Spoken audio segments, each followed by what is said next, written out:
As Taylor effectively expressed, we are really without anything of any importance without God. And that provides a better illustration, I think, for the lesson than that which I had planned. God has created us in ways that without Him, we are deficit. We are depressed. We are empty. And with every one of those, God has a perfect and a way of wisdom to meet every one of those needs.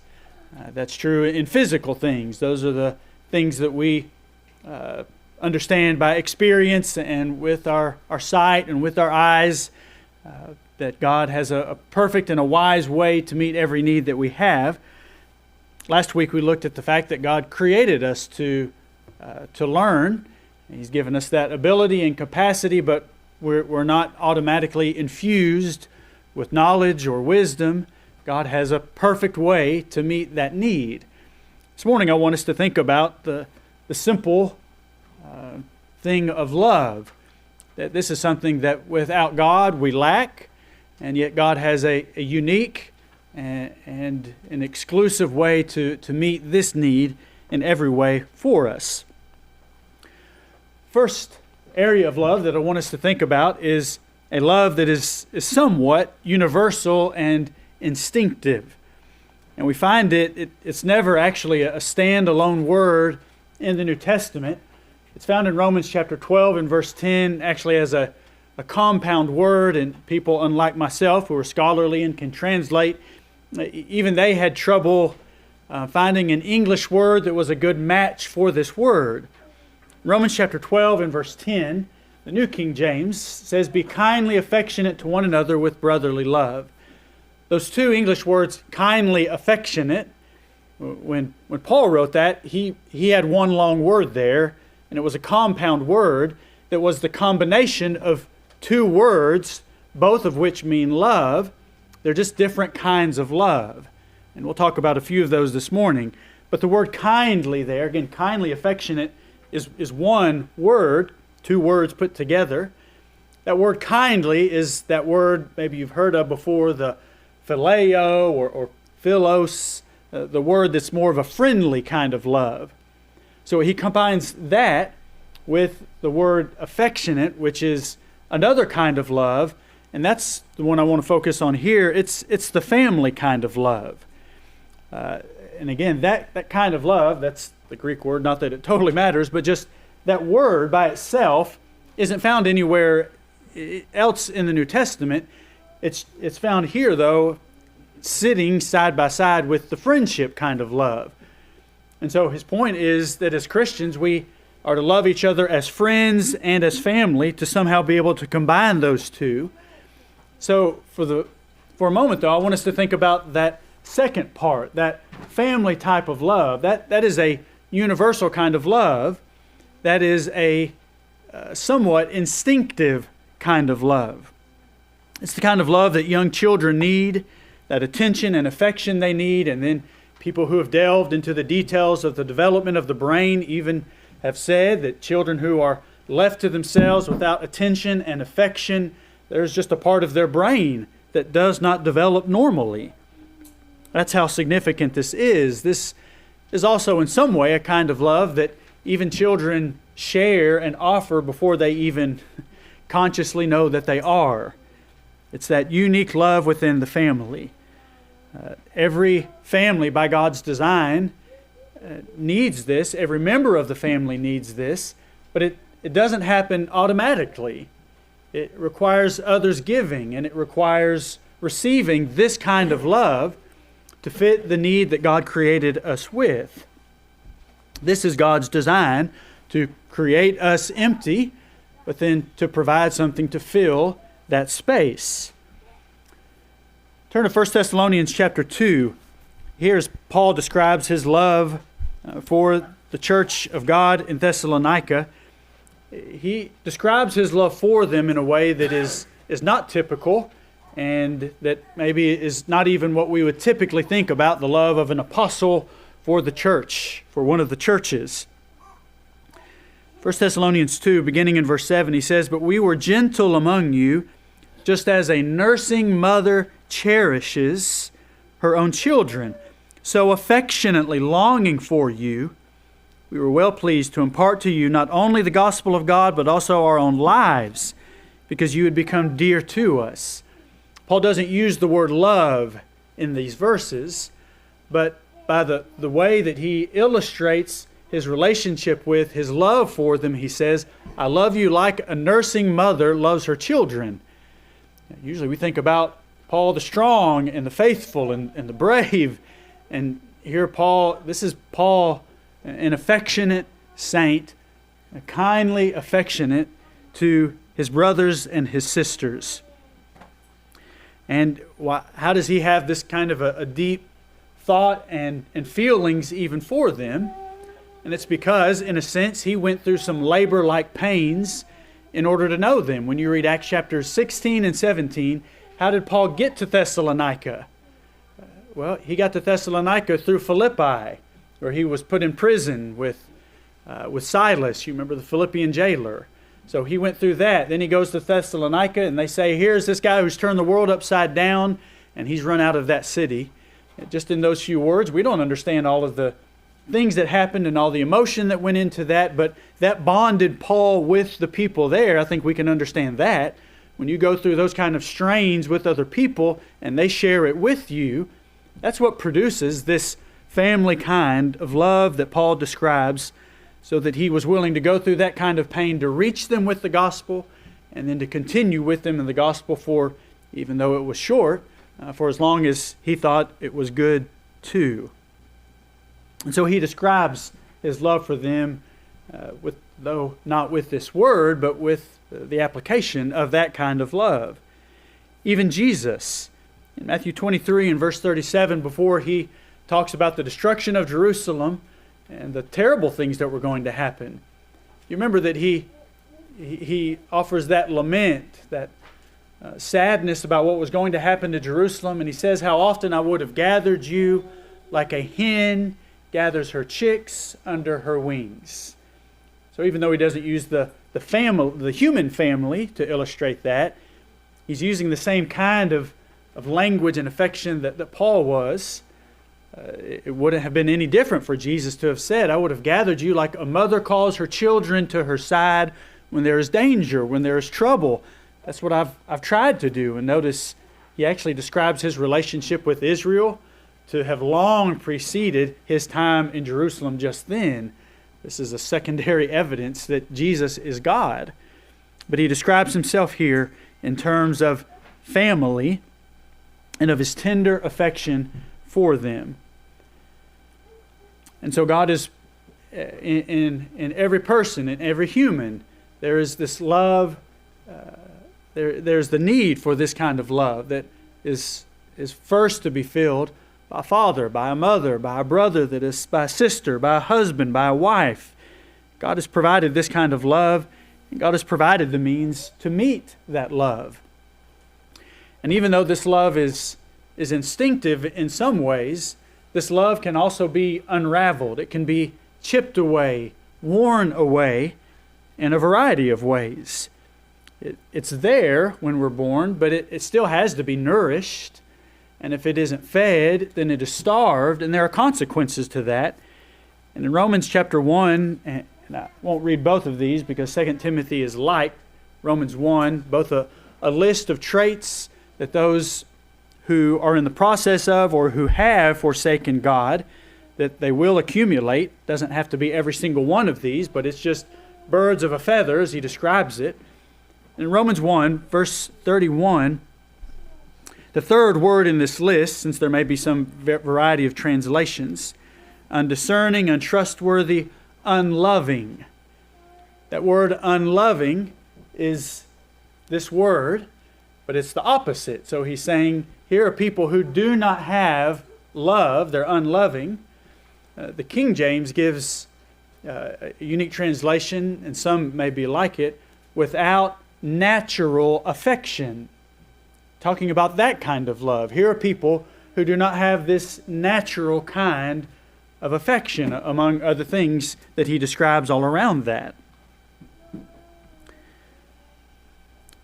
And so people are born with an affection to give and to receive, but they can whittle that away. They can undo and unravel that kind of love.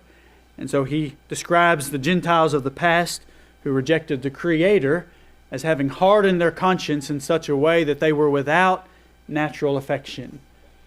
That wasn't just a Gentile problem. That can be seen today.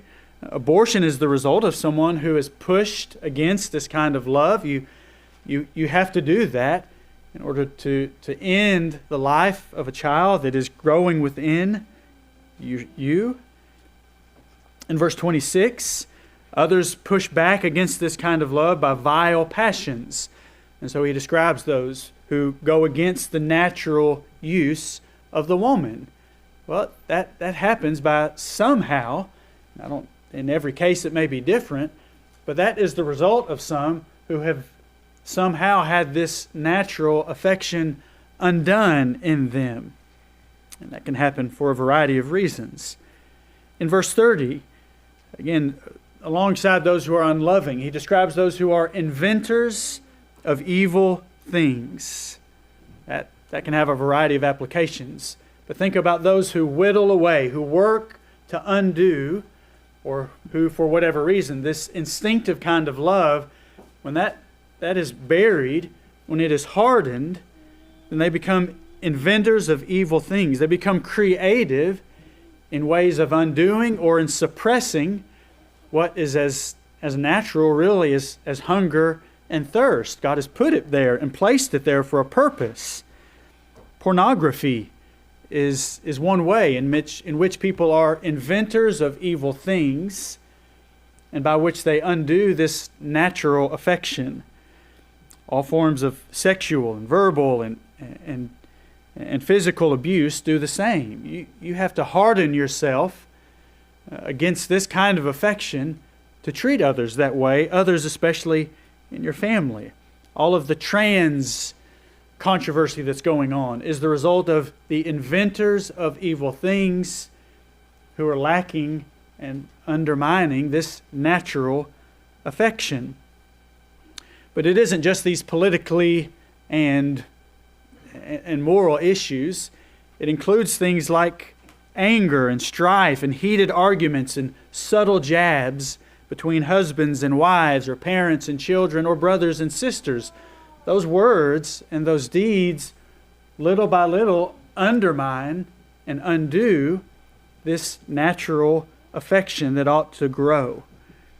And so, spouses, you need to be this kind of love for your spouse.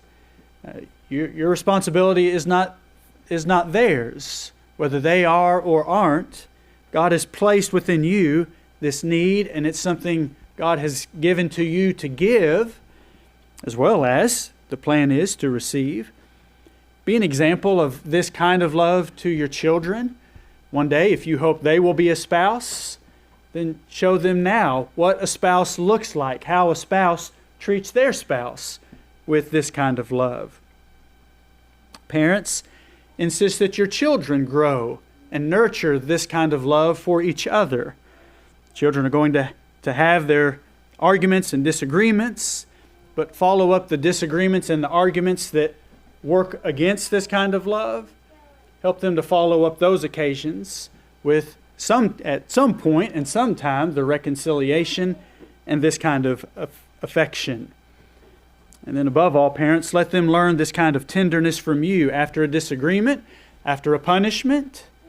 Then be sure they understand this kind of love as well, because even though it's instinctive, even though it's in us to some degree automatically, it has to be cultivated, it has to be planted, it has to be watered, it has to be nourished. And when this love is weakened, then that affects not only the one who is missing this kind of love in receiving it or in giving it, but then that has an influence on every other life that they touch. Young or old, male or female, in every part of the family. If this is something that God has given to us or offers to us, then it's something that we need, that God is trying to fill in us. And so God created us with the need for this kind of love, and then God has a plan to perfectly meet that need within us. There are other forms of love that are less instinctive, though. There are forms of love that we have to be educated in, that we have to be trained in, that we have to learn, and that we have to go to the right source to learn about. The first is that kind of love that I mentioned a moment ago that was connected with the family love. That is this friendship kind of love. Think about how a friendship forms, how that friendship love happens. People talk about falling in love. Well, that's usually in a romantic sense, whether or not that actually makes sense. But people don't say that about friendships, at least that I've heard. I've not heard someone say, we just fell into friendship. Well, how did friendship happen? It happened by two people who were in a common place at a common time, and then they realized that they shared some values and they shared some experiences, and then by mutual kindness that relationship developed. That's this kind of love, different than the other in different ways. In Titus chapter 2, verse 4, here is this kind of love, where the older women are to admonish the young women to love their husbands, to love their children. Have you ever thought it odd that a mother and a wife needed to be taught, especially taught by another woman, to love their children and to love their husbands? If that seems odd, that's because we're thinking of that instinctive love that every woman has for her husband and for her children, unless there is some deep-seated problem in their history. This isn't that kind of love. The kind of love that is here commanded, in fact, as far as I could find, this is the only passage in the whole Bible that I know of that commands the wife to love her husband. That's what we call maybe elsewhere an inference that it is taught indirectly elsewhere. So why would a wife and a mother need to be commanded and instructed? It's because this is describing the relationship that has to grow over time, and there is a process to it. It is not automatic. Usually, also within the family, why is it that the mother and the wives are given this instruction? Why isn't there also a passage that says, "And older men admonish the young fathers to love their wives and to love their children"? Well, in the home, especially in regards to this kind of love, who is usually the master gardener?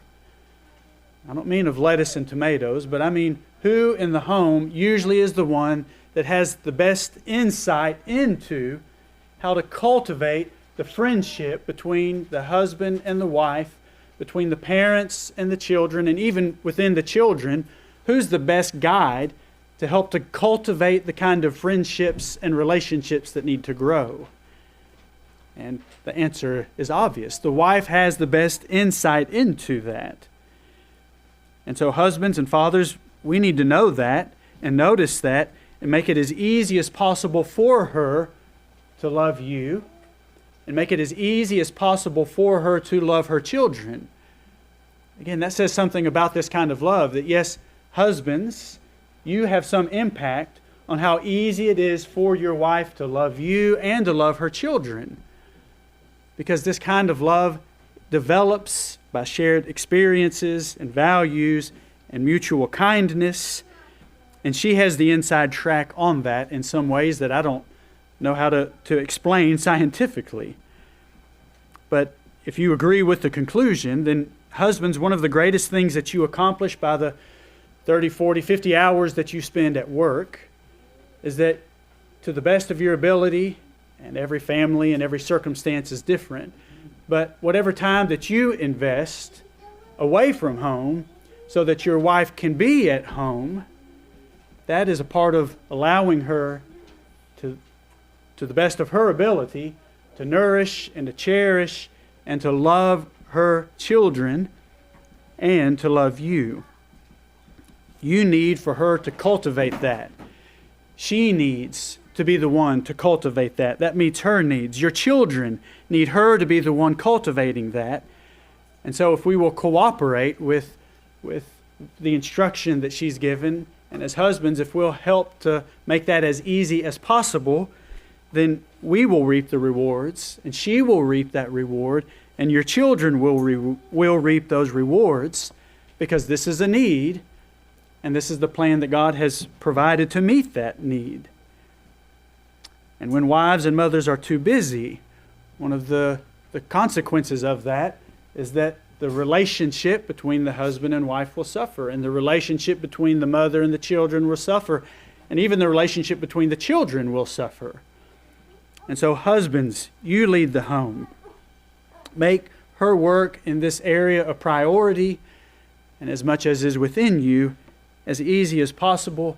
This meets the needs of the family that God put there, because this is a love that is learned. But this isn't a feminine kind of love. It applies to friendship as a rule. In fact, this word that is translated love, this kind of love, is also related to a similar word that is just translated friend. When Cornelius called his relatives and his friends, that word friend is related to this word that's also translated love. Paul was allowed to see his friends even when he was in custody. In James 4, we are either friends with the world, or like Abraham, we are the friend of God. We love God with this kind of cultivated, developed friendship kind of love. It's interesting. In 1 Corinthians 16:22, Paul says, whoever does not love the Lord Jesus, let him be accursed. And the word he chooses for love there is this friendship, relationship, planted and watered kind of love that Jesus also says he has in Revelation 3 verse 19. Those whom I love, I rebuke and chasten. That's not that self-sacrificial love we'll talk about in a minute. Here Jesus chooses this friendship kind of love. And he says that kind of love includes rebuke and chastening. And so God created us with a need for a helper in the home, but not limited to that. God created us with the need for this friendship kind of love, and then God provides for us, offers to us the opportunity to learn about it, to be trained in it, to give it, to receive it, to fit that need that God created us with. And then last, God created us with this other kind of love, maybe the most familiar of these, kind of love that is sometimes called agape, or whatever the Greek word in translation is. You can read different definitions of that word given by scholars, but really the best way to understand and to define this word is just by the way that God uses it in Scripture, because this is that word commonly used by John in his record of Jesus' life, but also in 1 John. If you did a word study for the word love in this letter, you would find this kind of love commonly. And so when he says, let us love one another, for love is of God, he's saying God is the source of it. If you want it, if you need it, if you understand your need to learn more about it, then seek God as the source of this kind of love. This is the love of John 3, verse 16. God so loved the world that he gave. This is a love that gives something. This is the love of Ephesians chapter 5, verse 25. Husbands, love your wives as Christ also loved the church and gave himself for it. What's this love? Again, you can find a dictionary technical definition, but this is consistently a love that is a giving kind of love. And so husbands, love your wives. Learn what God expects you to give.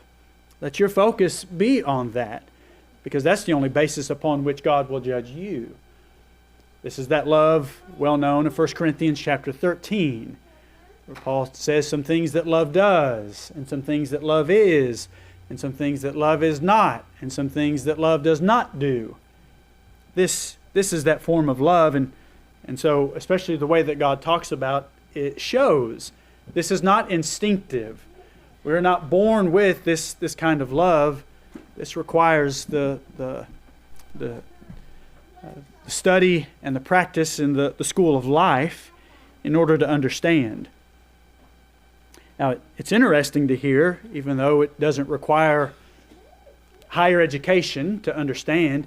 It is interesting sometimes to read some of the definitions that are given by scholars and philosophers, and even some of the practical expressions that people in the world have that recognize this kind of love is something that every human needs. When you hear people say things like, well, we're social creatures, we're better together, they're recognizing there needs to be this give and take. You know, it takes a village, it's been said. That's a recognition of the need of this kind of love.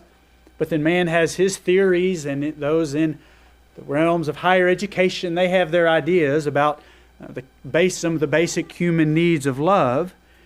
But of course we trust, well, if there's a human need, then we're learning to trust God knows about that need because He put it there, and then He has a plan for meeting that need. What is the plan of God to offer and to meet this need? Well, first of all, it begins by recognizing there is a God, and not just this being out there somewhere who exists, who's powerful and created this world, but just as certain as we are of that, then we need to be equally certain this same being is aware of your existence, and then it isn't just a name in His system, but this same God knows you and loves you. There's a few of the younger ones who know this verse, Psalm 8, verses 3 and 4.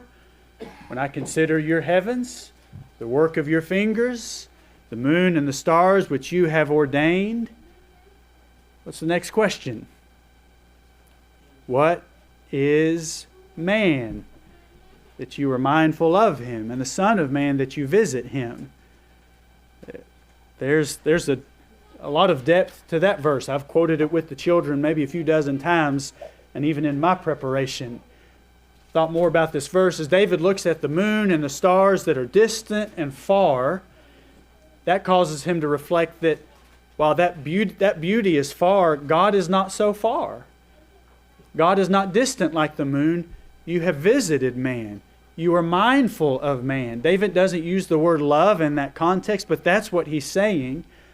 The moon and the stars cause him to reflect upon the love of God, that God is mindful and even visits the Son of Man. That's said in a different way in 2 Corinthians chapter 6 and verse 18. God offers, I will be a father to you, and you shall be my sons and daughters, says the Lord Almighty. This is another way of God saying, of God offering this kind of love because of the necessity that we understand it and that we accept there is a God, and then there is a God who loves us this way and offers His love this way. And increasingly, day by day, we live in a world that is starved by its ignorance that there is a God who loves like this. And our world is also actively engaged in trying to maintain that ignorance as much as possible. And so you know the efforts that are made. Well, you can't prove God, and therefore we can't know God. Well, that's not just an academic or philosophical argument, because the consequences of that, for those who do not know there is a God, then they are not confident that there is a God who loves them like God describes His love in Scripture. And so you and I, if you understand that, and to whatever degree you understand that, you are surrounded by people who do not, who are starving because of this ignorance. What are you going to do? What am I going to do this week that at least offers others the opportunity to begin the process of understanding this? And parents, and any who are involved in the lives of parents and children, you need to know that there are people intentionally, their agenda, their purpose, if they cannot convince you, their purpose is to undermine this confidence in our children from the youngest of ages. They are the media, they are the writers of entertainment, and part of their goal is to deny our children's understanding and acceptance that there is a God who loves this way. And our world is starved because of man-made religion. It says things like, well, yes, there is a God who loves, and He loves so much no one would ever have to go to hell. They don't understand this love, and they are seeking to undermine that love in you and or me and or our children and or our family and or our friends and or the associates and the friends of our children. And so if you don't feel like this is a battle in you because you know all of this, then understand the battle that is going on around you and in the hearts and the lives of those around you. Because this is among our deepest needs. This is among God's greatest offers. But it's not just that God offers it to us and therefore meets our needs. There are also things that we need and that are only met if we offer this kind of love. We've got to receive it, but also we have to learn to offer this kind of love. There are other kinds of loves, but there are needs that God is offering to meet when we offer this kind of love. Why is this commandment given? Why do we have to be commanded to love God with all of our heart, with all of our soul, with all of our mind? Why do we need that commandment? Because there is a void within us that will not be met without the first and great commandment. There are some needs that are only met when we learn this love and then we respond. Like in Psalm 19, let the words of my mouth and the meditations of my heart be acceptable in your sight, O Lord and my Redeemer. That's something, yes, we're offering to God, our thoughts and our words. But the point is that's the response of someone who loves God, and the one who loves that God to that degree, God's actually meeting some of our needs as we offer that to Him. In 2 Corinthians, we just read chapter 6, verse 18. Well, verse 17, he says, come out from among them and be separate, says the Lord. Do not touch what is unclean, and I will receive you. And that sounds like a parent, doesn't it? And the very next verse is where he said, I will be to you as a father. There's some needs that we have that are met only by loving God enough that I'm willing to separate myself from others so that I don't have to be separated from God. Talk about a test of your love. That's what he describes going all the way back to verse 14 about don't be unequally yoked with those who are lawless, with those who are unrighteous. Doesn't mean you can't live in the same neighborhood or work with them or even be close to them to some degree, but not to the degree that you participate in any lawlessness, sin with them. When it is that point, you separate from them so that you offer your love to God and not to them. And there are some needs that cannot be met until we learn that lesson. By offering that love to God, and then what is the second commandment connected to the first? Love your neighbor as yourself. This love also is training our heart and soul and our mind in the kind of love that is not instinctive. So he's not talking about what you would just automatically do for your neighbor.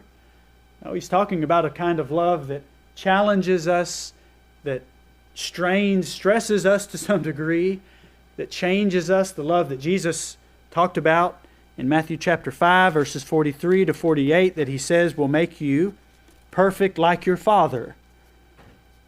Can you be perfect like your Father? Well, every time that you love this way, you are. So the point is not, well, for all of your life you will be sinless like the Father, but every time you love like this, in that love, in the motive, and in that action, you are perfect like the Father. Verse 44, I say to you, love your enemies, bless those who curse you, do good to those who hate you, and pray for those who spitefully use you and persecute you, that you may be sons of your Father in heaven. For He makes His sun rise on the evil and on the good, and sends rain on the just and on the unjust. For if you love those who love you, what reward have you? This is that giving kind of love. And look who has that kind of love. Even the tax collectors. They love their fellow tax collectors. They give and they share with their fellow tax collectors. And if you greet your brethren only, what do you do more than others? Do not even the tax collectors do so? Therefore you shall be perfect just as your Father in heaven is perfect.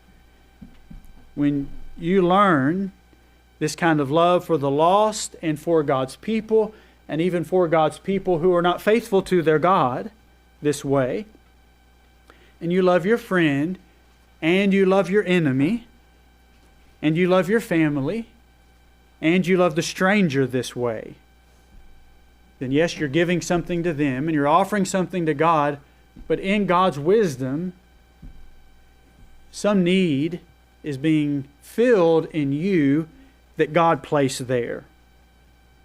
That's the wisdom of God's love. God created us with hunger, so we've got to work so that we have the food that we need. And when we do that, God is filling our need. When we do what we're supposed to do, God fits this need within us.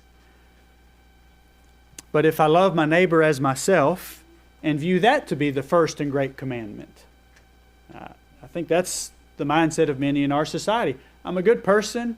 I'm righteous because I'm a good neighbor. I'm a good friend. I'm a good co-worker. I'm a hard worker. Everybody who knows me loves me. That mindset makes the first and great commandment, love my neighbor as myself. And when I do that, I'm not righteous. I'm not a good person. I'm full of sin. I'm like the tax collector that Jesus was describing. And as a consequence, I am starving myself. And I'm starving my husband, my wife, my son, my daughter, my parents, my children, my friend, my co-worker. I'm starving everybody around me. If I place them and my love for them and my devotion for them above my love from my heart and soul and mind to my God, God didn't create man to be His first love. Not even your husband and wife, of course. But when you love them because you love Him, that changes everything. And that meets some need that maybe I don't even know how to define or describe or identify, but that meets some need that God put in me and that God put in you. Who I learn from about love. There's a time where we are learned about love unconsciously. Our father and mother, they make the choice and we're trained by them. Then there comes a point in our life when we choose who we're going to learn about love from, who we're going to give it to, how we're going to give it, who we're going to receive it from, and what our attitude will be when we receive it. Who I learn from determines who I love and how I love, and whether I'm going to be nourished by the kind of love that God created me to need, or whether I'm going to be starved in the absence of that kind of love. And then my decision has maybe a physical, but definitely even a spiritual effect and influence on every person that I influence. So think about these things as we sing number 486. Think about the love of God, the multi-sided, all the different forms. Our English word just throws it all into one basket and barrel, love. But God has described the very idea and reality of love in a variety of ways. And if we'll think about every form and shape that God gave to love and every kind of love, and surely that would cause us to reflect upon our sin, to reflect upon our need, that only God can provide from His love the forgiveness of our sins.